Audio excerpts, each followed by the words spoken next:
Good morning, Judith. Good morning, Sonya. Welcome to the Coach's Cup. I'm Sonya Green from Sonya Green Coaching. And I'm Judith Fender. I'm one of the amazing coaches with the No BS weight loss program. And this morning we are talking about stress and burnout. How long do we have, Sonya? How long do we have? About half an hour. Right. You think we can solve it? I do. I think we can get in here and we can help clear out some of the nuances, right? There's a lot of overlapping going on. Yes. In the symptoms of burnout. And so I think we wanted to start with the definition of the pre-Googled definition. Yes, you are my definition queen. So Freudenberger was an American psychologist back in the 1970s. He coined the phrase burnout. And loosely, his definition is the state of emotional, physical, and mental exhaustion caused by excessive and prolonged stress. And then I found it in the book Burnout by Emily Nagoski and Amelia Nagoski. They talk about burnout being it is not a medical diagnosis. It is not a mental illness. It is a condition related to overwhelming stress. Yeah. And the completion, right? That's my my battery pack hitting the floor. That's all right. Okay. Yeah, overwhelming stress. And ultimately, it's an attitude, right? I just don't even like that word though, attitude. Because it's a thought that's creating a feeling inside us. Right. It's a state of, it's an emotion. Could we call it an emotion? Burnout is an emotion. If we go with, I would say burnout is deeper than that. And one of the things that I want to talk about, because sometimes people get confused in the difference between overwhelm, which we do talk about as an emotion, versus burnout. Well, and stress, we call stress as an emotion. Yeah. I mean, stress is definitely brought on by our thoughts, right? So what would you say, anytime we're trying to outrun negative emotion, which is what usually brings all this on, right? It's usually based in a feeling of scarcity. Which is so interesting, because you and I kind of went down two different portals, right? Of finding information around this. And so I would go with the stressor of getting us in the fight flight response. So like feeling anxiety, right? And avoiding a negative feeling like you're talking about, and scarcity, because it's coming from the thinking of like, I'm not good enough. I'm going to have to work harder. And I don't have enough time. Enough time. Exactly. Yeah. And so just a really quick, I want to give an example, because I think overwhelm and burnout people get confused about. So I want to give you a quick personal example of what overwhelm is versus burnout, because I actually had this happen just yesterday. So I have a lot due. I mean, like most people, I'm running in 100 different directions in any given week. And I had a lot of things due that were going to be due this week and next week. So last Friday, as a gift to myself for the weekend, I planned this week last Friday. Instead of waiting till Monday, I went ahead and did it Friday. And I was like, ooh, everything fits. And so I went into my weekend feeling good. Monday and Tuesday, everything got done. I was a boss. Wednesday, what I hadn't planned for was the fact that I'm tired on Wednesdays. I know I'm tired on Wednesdays. And I did not complete the tasks on my Wednesday list. So yesterday, I'm driving to school. I've got your 2 hours to think about this. Yeah. And I'm listening to podcasts on burnout in the meantime. And by the time I got to school, all the things that had to be done in the short amount of time. I had somebody stop by my office and need to talk some things through. So it was eating my time. And when I really got to sit down and figure out what had to be done, I was just like, I was totally in. There's not enough time. It's not going to get done. So I was like, stop, write it down. And you all can't see this, but I literally stopped and started just writing down the sentences in my brain as they were shooting out.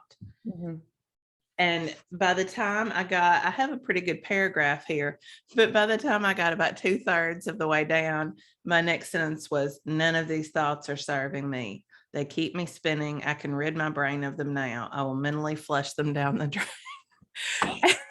Flush. Flush. Yes, because that's where those thoughts were coming from, right? Yeah. Delete. Yeah. And then I looked at the time and I jotted out what my new updated schedule was going to be. I put on some soothing music, which always gets me in a working mood. Well, not always, because it didn't on Wednesday, but it gets me in a working mood. And I completed everything on that list. Not everything I'd missed for Wednesday, because I couldn't do in an hour. I couldn't do a day's worth of work, but everything that was on my list, I completed it. Plus I got a few extra things done. Oh, wow. And it had passed. That's overwhelm. It's that you're spinning, but you can get it done and you can move on. Burnout, I think, and you can talk about this from what you've been reading too. It's that flat feeling that just kind of hangs with you. Right. It's going to look more like lack of productivity, starting to disconnect from loved ones and peers, Yes. not wanting to socialize. It's focusing on all your past failures. Right. And it can look like, and I think, the overlapping, like I saw a Venn diagram and it had, how it can lead into depression left untreated.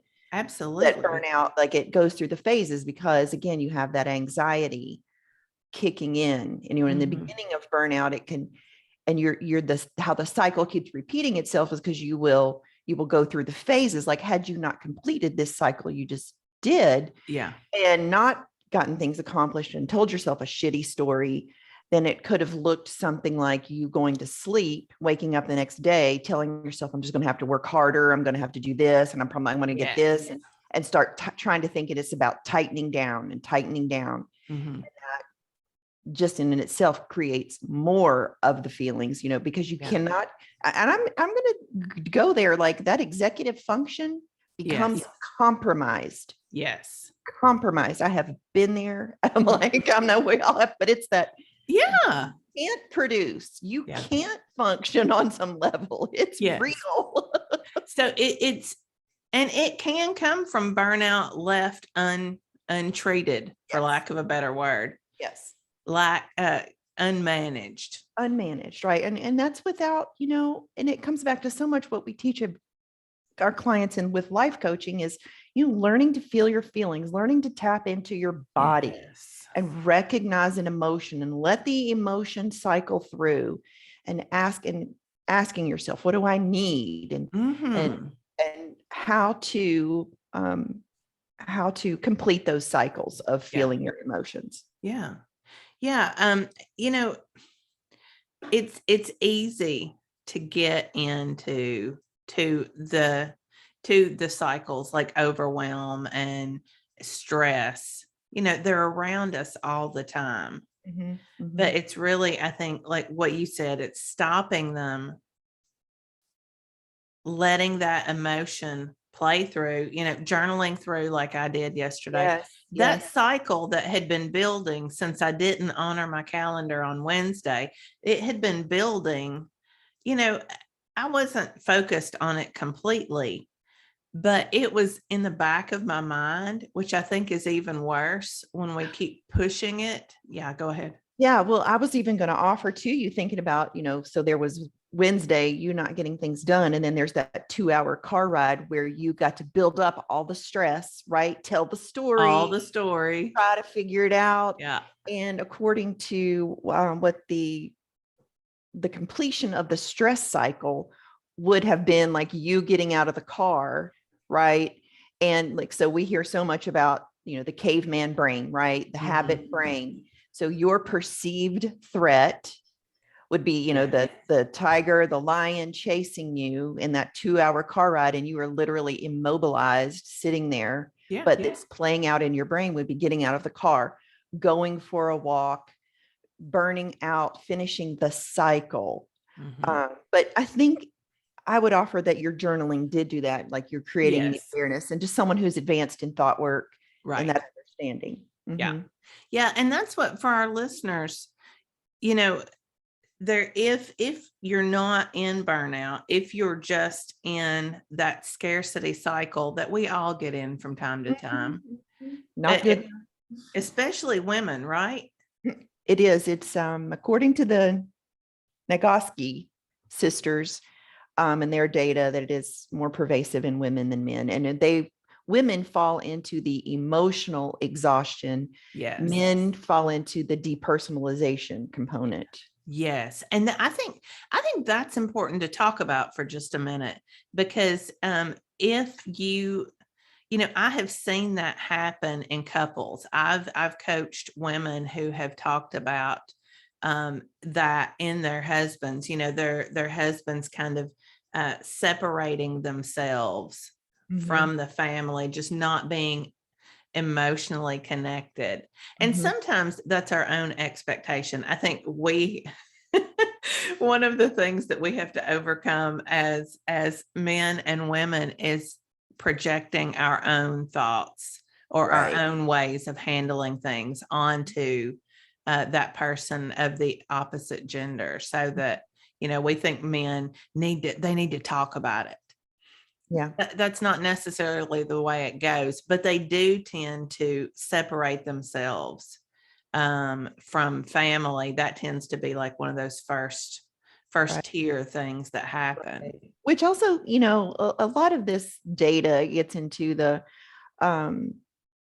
like cultural norms or gender norms that we grow up with, because even as the data is collected around women, how we're socialized with expectations and what you saw your dad do, or how you saw your mom cope. And it's all just very compelling to think. And a lot of this data that I did see too was geared towards medical professionals. So just knowing that, healthcare providers, and thinking of our health frontline workers right now who are seeing, I probably wouldn't be inaccurate to say overwhelming cases of COVID clients coming in. Oh yeah. That how depersonalization when you're going through burnout, because one, just the very nature of the work, and two, the experience of it, and just throwing in your own life, and the volume that you're seeing. It's just all very compelling. Well, and you think about that, if burnout comes from that continued stressful thinking without ever getting out of the cycle, if it comes from scarcity mindset, then especially healthcare workers, they are sitting right in the middle of it right now. In the middle, for sure. And it's not even, and that's important to point out. I talked about how I got out of the overwhelm cycle. Sometimes you aren't the one creating the stress. You aren't the one creating the scarcity. You just happen to be in it. Right. And that, go ahead. No, I was just, there's a lot of workplace issues where you didn't create the mess. You just have to work within those boundaries. Right. And that draws where we need to define, stress versus the stressors. Yes. Right. So stress would be the feeling, and the stressors would be the things that create our thoughts. The circumstances. Right. There you go. Yeah. And there are lots of those, we talk about how circumstances are always neutral. But if Did I you laugh have out to loud? do, yeah, I know, I'm thinking about that, and I'm thinking about my budget. I've never really thought about it in that way before, but the budget that I've been given versus what's expected of me as a department chair. Right. That budget is neutral. It's a number. But boy, do I make it mean a lot of things, So yeah, absolutely. And so I think it's important to say that sometimes, the stressful thinking we have control of, the circumstances we don't have control of. But I think about the person who, going back again, I watched a podcast with these Nagoski sisters, and they're identical twins. And one is, I don't know, she's like a music conductor, has her PhD in it or whatever. And the other is a behavior something. And the musical one ended up in the hospital during her doctorate program with all these stomach pains. And so here comes the behavioral one. And she's like, how could you know this is not know this is a symptom of stress? And they talk about being identical sisters growing up in the same home and being in communication. And the one sister was not able to tap in and feel her feelings, even though what the nature of music was very expressive for her. She was a conductor. Yeah. And the other sister is like, so bringing her all the books and like teaching her all the things, how to feel her feelings. Just thinking about our healthcare professionals or people in general, we're just not taught how to feel our feelings and check in with ourselves. And in all of the things I came across, it's not going to be self-care is not the one end all be all solution for burnout, which we do talk a lot about self-care. It's very important. Yeah. But it's a very blanketed statement that doesn't cover a lot of what's under that. Well, and even what self-care is, people, I don't think everybody has the same definition of what it even is. Right. It does get, I think, short shrift many times because people think, oh, well, it's just getting a manicure or something like that. What did you call it? Short shrift? I have never heard of that. Huh. Short shrift? I don't know where that came from. It's just, I don't know. It's something I've used all my life. What did she just say? I need to know this. Must Google that later. Yeah. We'll have to. So let's start thinking about if you think that you are experiencing burnout or you are potentially experiencing, you have the potential in the position you're in life. And listen, it doesn't have to be, it's your job. It can be, it's usually a combination of factors that lead to burnout. It's the, you're trying to outrun multiple negative emotions. It could be about work. It could be about family responsibilities. It could be about money. It's usually not just one thing. So many times people think, well, I need to change careers. I'm burned out. And it's not as simple as that for sure. So we have the perceived threat. So there's 3 stages, right? The perceived threat, the middle where you do something with your body, and 3, the end where your body receives the signal that the threat has ended. Oh, right. For completing the stress cycle? For completing. Sorry, did I jump ahead? Yeah. No, well, I thought that's what you were talking about, but I wasn't 100% sure. So I wanted to clarify there. Yes, thank you for that. So again, going back to the lion chasing you, right? There's the perceived threat, or you in your car ride, perseverating on your schedule, perceiving the threat, making what it's going to mean for you, and creating the anxiety. Then, so the middle, it's about doing something with your body. And so things that they suggest are like the natural ending to a stress cycle or things like sleep, right? So, but then if you have anxiety on board, sleep's not always going to be tapped into. That's what they talk about, having other things, of course, physical activity, affection, laughter, separating yourself, the stress from the stressor, right? The circumstance. Yeah. Thoughts. I think it's really important to, we talked weeks and weeks ago about values. And I think this is where it's really important to take some time, which is the thing that we think we have none of when we're in burnout. All But right. to give yourself some time, whether it's a walk or whatever, you mentioned doing something physical, and thinking, what is it that energizes me? Burnout isn't solved by doing less work. It's not solved by having a crisis end necessarily, like thinking about the healthcare workers. It's not less work necessarily that's going to stop it. It's doing something from a place that energizes you rather than draining you. Right. And how I would translate that, it's so interesting to hear you, because I would think it's about that mindfulness and being in those moments. Yes. And knowing yourself and tapping into yourself and Yes. creating those gaps, if you will, Yes. for yourself, Yeah. whether it's stepping into gratitude or, hugging someone. They talk about the 20-second hug and creating connection. Yeah. And just those, and I would say that our current situation, that's one way that more people have burned out, because we aren't touching each other. correct, right? I had a colleague who she suffered the loss of a parent, and they were selling her house, and it was kind of the end of everything. It was hitting her the other day, and she was crying in her office. And, I would not have thought twice about jumping in and giving her a big hug in previous times.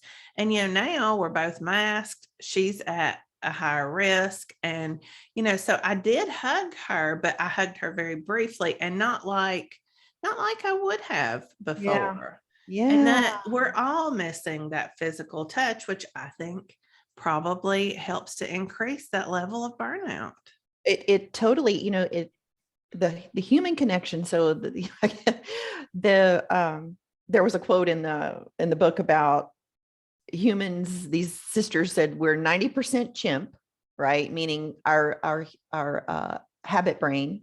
Oh yeah. And 10% bees, meaning, the needing for the hive, the community, and about having connection. It's about having those communication and the touch and more caregivers. And they talked about the difference between just being a human being and being human caregivers. Yeah. Right. And caring for yourself and caring for others. Yeah. Which, in more coaching terms, that's making that switch from scarcity. I don't have enough. I need more, to abundance. I have love that I can give. I have, whatever it is. And I wanted to come back to one other thing really quickly, where we were talking about what energizes you. Working too much is not what burns people out, because all you have to do is look at what people are doing. I mean, there are people who are totally engrossed in their work, and they are energized by that. Right. Because it feeds all of the things that they love. And then there are people who are just, on that hamster wheel, running as hard as they can, and, just worn out. So it's not working too much that causes that. It is that mental space you're in. 100%. What was it Brooke said? Get off the hamster wheel and get on the track.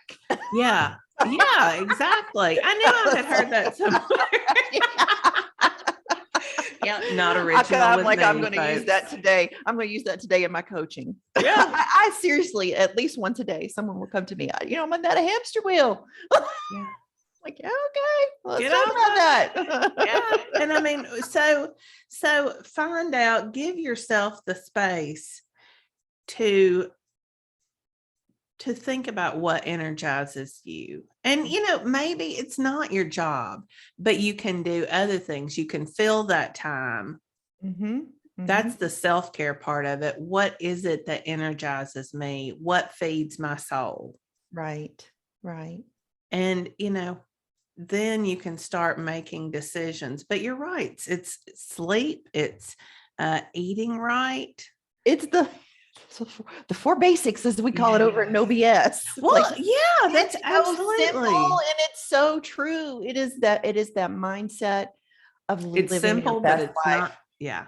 Not easy. Yeah. Simple, but not easy. Mhm. Yeah, absolutely. Yeah. And I think, if I could leave our listeners impart some things, would be, you know, wherever you're at on your journey, or what this might look like for you, is just not being afraid to feel your feelings, to check in and learning to feel what's going on in your body, and go towards that emotion. And how can you care for yourself? What do you need? And speak with compassion and kindness, and nurturing that part of you as you feel the feeling, and don't fear the uncomfortable feelings. And that might look like practicing feeling the good feelings first. If you're someone who avoids feeling a feeling, practice feeling some good feelings, and get your wins. Yeah. No, I love that. You kind of stopped me dead in my tracks when you said, when you recognize that negative feeling, walk toward it. Because that is so against what we do. Right. But that's the hamster wheel. If you don't go towards the negative emotion, you are going to keep running. You're just running as hard as you can go and not getting anywhere. From a feeling. Yeah. And that's burnout. There you go. We could have done it in 30 seconds. Who knew? A period on it, hit end. Let's go. I love it. All right. Well, if you're looking for coaching, whether it's on burnout, whether it's on overwhelm, any of those things, scarcity, self-care, we cover it all, because it all goes back to what? Leading your best life. Yeah. Feeling your feelings. Thoughts. I mean, yeah. I mean, mindset. And folks, it will never come to a point where you don't deal with it. That's why I shared my overwhelm cycle with you yesterday, that I had yesterday, because it never goes away. But I handled it. I put it away. I flushed it. That's what I mentally imagined, flushing it all down the toilet, and moved on. And that is the self-care, is figuring out how to feel those feelings, manage your mind, and then move on to live your best life, like you said. So if you're looking for coaching, you can find me at sonyagreencoaching.com. And you can find me at nobswoman.com, or anywhere. If you listen to Corinne Crabtree, Losing 100 Pounds with Corinne Crabtree, you just keep Googling, you're going to find me. Yeah. You're in the Googles. In the meantime, if burnout maybe it's not something you're experiencing, but you know somebody who is, share this episode with them. Yes. And while you're hitting that share button, just give us a quick 5-star review. Sonya, you're so good. Girl. Well, I'm really trying to build those. We've been kind of stuck at one level on our ratings for a while, and we really need to get those moved up so that we move up in the podcast list and other people find us. All right. All right. We'll see you next week, folks. Bye.